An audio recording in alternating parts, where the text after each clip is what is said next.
Jadi di era digital ini memang bisnis itu kalau yang nggak beradaptasi itu akan tertinggal. Kenapa? Karena kita bersaing dengan bisnis model yang melakukan proses percepatan dengan AI. Dulu untuk SME atau UMKM itu sangat kesulitan untuk bisa membuat desain produk, kemudian membuat perencanaan penjualan, kemudian bisa bagaimana melakukan proses pemasaran yang tepat. Sekarang semuanya dengan AI, asal kita mau mengeksplorasi lebih lanjut, kita bisa memperdalam hal tersebut. Kalau misalnya kita bicara generatif AI itu sekreatif apa, yang menjadi kuncinya adalah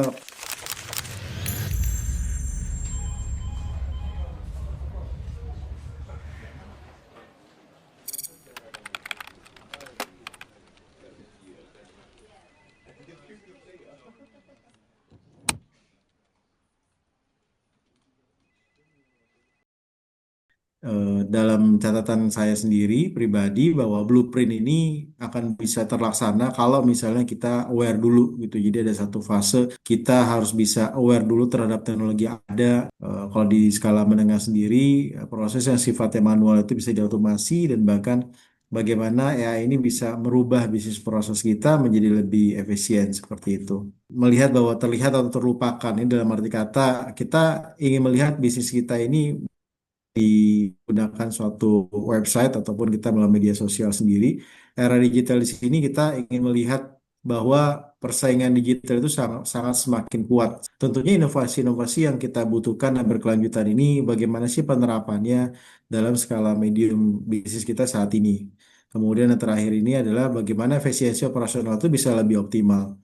Jadi di era digital ini memang bisnis itu kalau yang nggak beradaptasi itu akan tertinggal. Kenapa? Karena kita bersaing dengan bisnis model yang melakukan proses percepatan dengan AI. Dulu untuk SME atau UMKM itu sangat kesulitan untuk bisa membuat desain produk, kemudian membuat perencanaan penjualan, kemudian bisa bagaimana melakukan proses pemasaran yang tepat. Sekarang semuanya dengan AI, asal kita mau mengeksplorasi lebih lanjut, kita bisa memperdalam hal tersebut.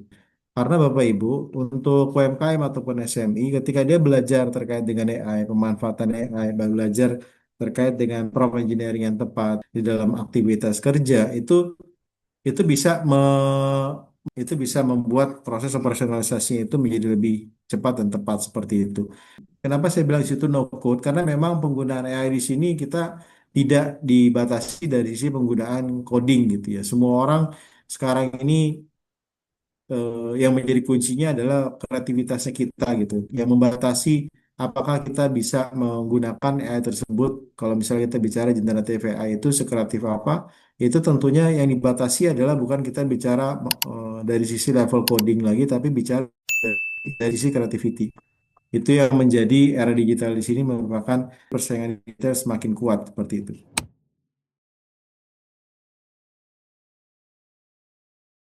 Ketika kita bicara pilar bisnis, tentunya ada cukup banyak gitu ya, ada sekitar 5 gitu ya. Tapi hari ini kita akan fokus di 4 pilar yang kita bisa melakukan proses transformasi. Mulai dari proses pemasaran sendiri, bagaimana kita melihat konten-konten sekarang itu banyak diproduksi oleh AI. Di Canva yang dia juga bisa diproduksi dengan AI, bicara Photoshop. Jadi untuk bicara konten ataupun interaksi itu bisa tepat sasaran. Karena kenapa? Ketika kita bicara pemasaran, artinya kan kita bicara bagaimana cara kita mengkomunikasikan produk kita secara tepat. Kita cukup fokus dari 3 hal yang ketika kita bicara dari sisi pemasaran, yaitu bicara dari sisi core message-nya. Pesan apa sih yang ingin kita sampaikan terhadap produk kita? Kita punya produk value-nya seperti apa? Kita akan lebih fokus yang ke sifatnya ke strategik gitu. Kita dari sisi key takeaways-nya gitu ya. Apa sih yang pengen diambil ketika kita mempromosikan produk kita sampai dengan call to action-nya. Jadi kita akan lebih banyak berdiskusi dalam ruang-ruang kreativitas seperti itu. Walaupun memang semuanya itu akan kita lakukan dengan prompt, tapi kita tidak lagi berkutat gitu ya dalam sisi teknisnya. Kemudian kalau kita tidak memiliki kemampuan untuk bisa mendesain, sekarang semua orang bisa mendesain menggunakan Canva. Di sini adalah personalisasi AI. Bagaimana AI tersebut bisa mengetahui bisnis kita, bisa mengetahui background core of value bisnis kita, memahami bisnis kita. Kita akan banyak fokus di hal seperti itu. Jadi ketika bicara di pilar pertama, bicara dari sisi revolusi pemasaran dengan AI, blueprint adalah Ya bagaimana menciptakan konten yang interaksinya dengan tepat sasaran gitu. Pemasaran yang berbasis ini AI ini memungkinkan menjangkau audiens lebih luas.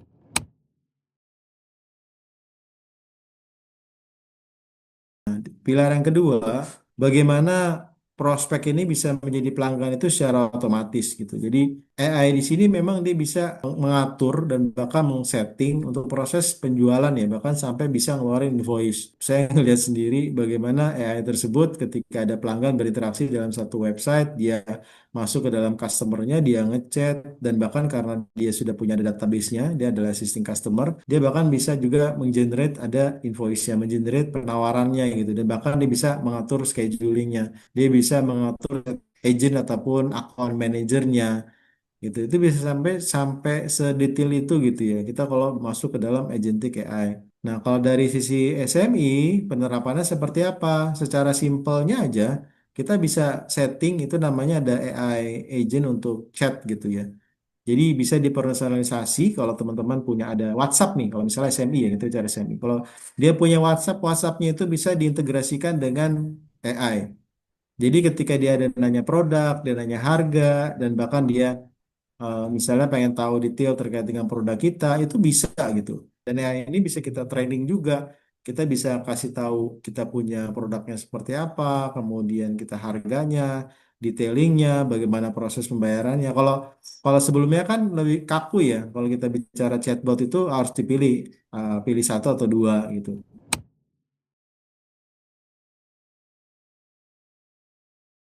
Kemudian yang di pilar ketiga, di sini kita bicara dari sisi operasional gitu ya.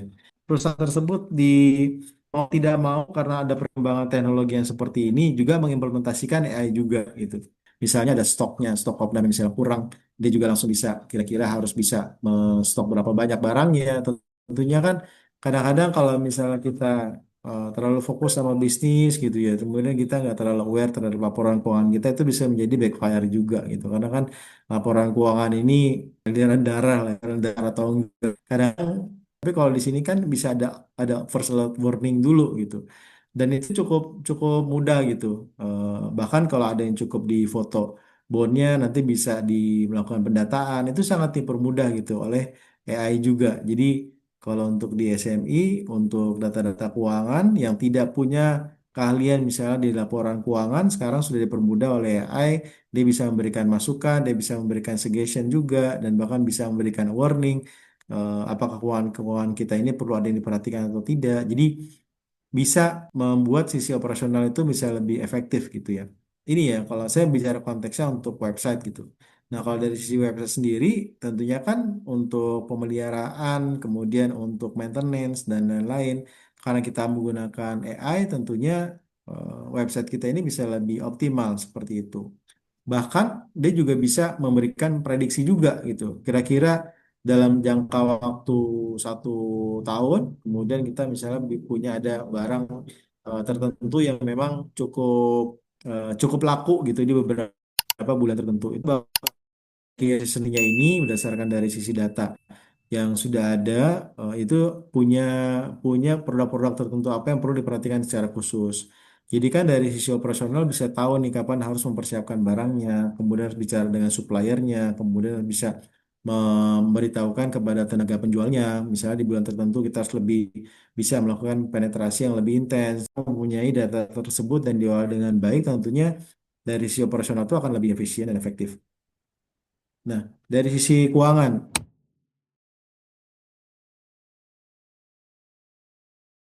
mungkin kita nggak punya background keuangan dan kita masih bingung gitu ya dari sisi kita punya omset, apakah rasio hutang kita ini sudah ada perlu dapat perhatian khusus atau enggak. Itu tentunya kita bisa bertanya sampai sampai sampai sejauh itu. Jadi memantau data-data keuangan itu bisa dilakukan secara real time dan bahkan kalau kita bukan orang keuangan sekalipun, kita bisa bertanya sama AI-nya sendiri untuk data kita punya laporan keuangan selama data tersebut sudah di feeding di AI-nya itu bisa memberikan input-input yang sangat positif seperti itu. Kalau kita bicara SMI, hal-hal yang sangat complicated ya, misalnya kita tools juga untuk AI juga dia membaca laporan-laporan itu dengan hanya WH, dengan hanya tulis tangan. Jadi kalau misalnya ada pencatatan penjualan gitu, ini bisa membaca dan bahkan bisa membuat kolom-kolom data informasi apa aja yang harus dicatat oleh tim penjualan dengan format tulis tangan gitu. Karena dia sudah bisa menerapkan ada OCR gitu, dia bisa melakukan scanning kemudian membaca dari sisi tulis tangan dan sehingga menjadikan satu laporan gitu sesuai dengan kapasitasnya untuk memberikan informasi secara detail, akurat dan juga terpercaya itu tergantung bagaimana kita bisa memberikan feeding terhadap AI tersebut atau di misalnya kalau di pemasaran dengan menggunakan generative AI. Mungkin itu Mas Hamzah kita bisa open discussion aja untuk malam ini. Kita buka sesi pertanyaan. Kalau misalnya rekan-rekan mau diskusi, tafadhol silakan.